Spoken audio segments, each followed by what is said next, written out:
आज चाकण येथे जे भव्य दिव्य असं निषेध आंदोलन झालं, हे का झालं तर चाकणमधील जी गंभीर ट्रॅफिकची परिस्थिती आहे, या परिस्थितीला अनुसरून साधारण सगळ्यांनाच हा त्रास होतो।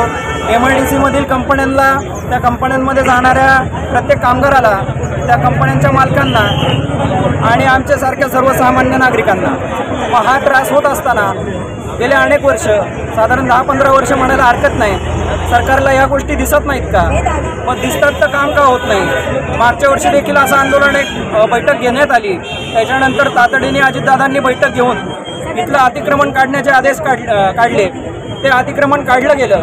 ते अतिक्रमण काढल्यानंतर जेवढी जागा रस्त्यासाठी मोकळी झाली होती ती त्याच परिस्थितीत अजूनसुद्धा पडू नये। साधारणतः ज्या लोकांचं अतिक्रमण तिथं होतं ते अतिक्रमण आता परत सर्रास पुढे येत गेले, म्हणजे अतिक्रमण काढून उपयोग काहीच झाला नाही।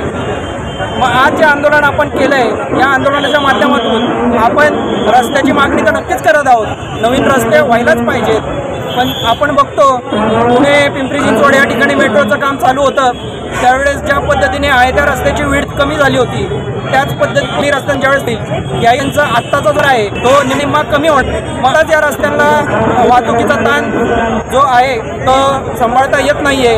मग काम चालू झाल्यावरती नवीन जो कमी झालेला रस्ता आहे तो कसं काय ते ताण सहन करू शकतील? म्हणजेच ट्रॅफिक अजून वाढणार आहे काम चालू झाल्यानंतर म्हणतोय बरं का मी।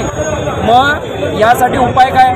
तर बाह्यवळण रस्ते आहेत, PMRDAच्या अखत्यारीत येणारे काही गावातील अंतर्गत रस्ते आहेत, तर या रस्त्यांची कामं लवकरात लवकर जाऊन कित्येक वर्ष आपण आलडतोय।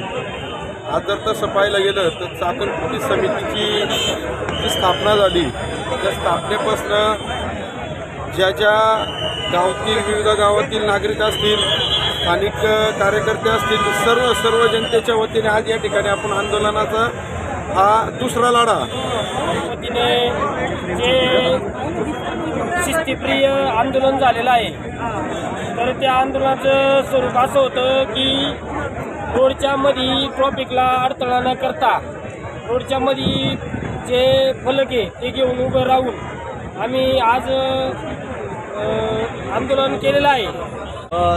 शासनाने बऱ्याच वेळा टेंडर काढलं, परंतु प्रत्येक जेव्हा टेंडर काढून त्यांना मग काही ना काही छोटी एक टेक्निक अडचण करून आपल्याला अडचणी आणण्याचा प्रयत्न करतात। मला असं वाटतं त्यांना सरकारला करून रस्ता करायचा का नाही हे आम्हाला कळते। आता 100% आठ टाकली, 100% आठ पूर्ण होऊच शकत आहे, त्याच्यामध्ये 96% यहाँ का रास्ता कैसा है हमारे इधर का? रास्ता अच्छा है? कुछ अड़चन ट्रैफिक का कुछ अड़चन दिखता है इधर तुमको? ट्रैफिक का कुछ समस्या आ रहा है क्या?